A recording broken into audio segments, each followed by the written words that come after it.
Όταν θα σε πάω βόλτα στη Ρόδο. Έχεις πάει στη Ρόδο? Πώς δεν έχω πάει, Τέλεια. Εκεί συναντάμε λοιπόν ένα ξεχωριστό βασιλικό. Το κόκκινο βασιλικό. Ένα πολύ σπάνιο αρωματικό βότανο που καλλιεργείται με φυσικό τρόπο στο νησί των Ιππωτών. Λένε ότι έχει ηρεμιστική και αντισπασμωδική δράση, ενώ η γεύση του είναι αξέχαστη, πολύ φρέσκια και πολύ ξεχωριστή. Πάμε να δούμε ένα βίντεο για αυτό το σπάνιο βότανο, τον κόκκινο βασιλικό, το ροδίτικο.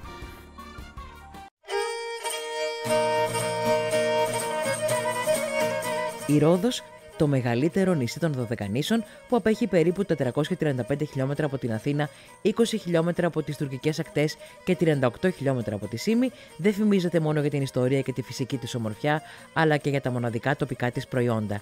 Ο κόκκινος βασιλικός, που καλλιεργείται στο νησί, είναι ένα ιδιαίτερα αρωματικό φυτό, γνωστό για την έντονη γεύση και το άρωμά του. Ο κόκκινος βασιλικός από τη Ρόδο είναι μια ξεχωριστή ποικιλία βασιλικού με κόκκινα φύλλα που χρησιμοποιείται ευρέως στην κουζίνα και την παραδοσιακή ελληνική ιατρική. Οι κλιματολογικές συνθήκες της Ρόδου, με τον ήλιο, το ήπιο μεσογειακό κλίμα και τα έφορα εδάφη, καθιστούν το νησί ιδανικό για την καλλιέργεια αυτού του μοναδικού φυτού.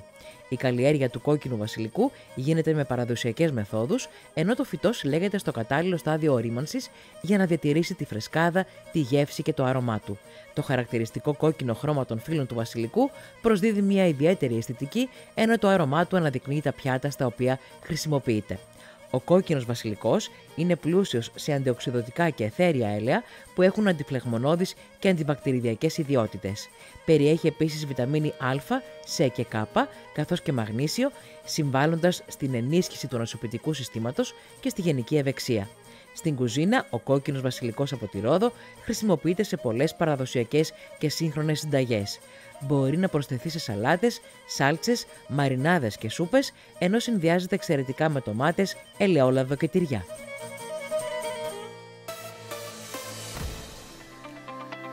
Η Ρόδος δεν είναι απλώς ένας τουριστικός προορισμός, αλλά και ένας τόπος που με την πλούσια παράδοση και την εκπληκτική του φύση μαγεύει την ψυχή κάθε επισκέπτη. Εκεί, ο αγρότης Μιχάλης Τραμουντανής είναι αφοσιωμένος στην καλλιέργεια ενός σπάνιου βασιλικού. Βρισκόμαστε στην όμορφη Ρόδο, που εδώ καλλιεργούμε τον κόκκινο βασιλικό με τις αρωματικές και φαρμακευτικές ξεχωριστές ιδιότητες που έχει. Η διαφορά του κόκκινου βασιλικού με τους υπόλοιπους βασιλικούς είναι ότι φυσικά η απογείωση στο υπέροχο άρωμα που βγάζει και απογειώνει τη μαγειρική. Ιδιαίτερα ότι έχει σχέση να κάνει με σάλτσες. Πέρα όμως από τις πλούσιες γευστικές και αρωματικές ιδιότητες, ο κόκκινος βασιλικός είναι και ένα από τα ισχυρότερα φάρμακα της φύσης. Βοηθάει πάρα πολύ σε στομαχικούς πόνους, βοηθάει πάρα πολύ για τη μνήμη, πονοκεφάλους, ημικρανίες, όταν τον κάνουμε σε μορφή αφέψιμα, δηλαδή σε τσάι. Στο κτήμα του Μιχάλη Τραμουντανή στη Ρόδο, ο κόκκινος βασιλικός καλλιεργείται μαζί με άλλα βότανα, εντελώς φυσικά και με τις λιγότερες δυνατές παρεμβάσεις. Όλες οι εργασίες γίνονται με το χέρι.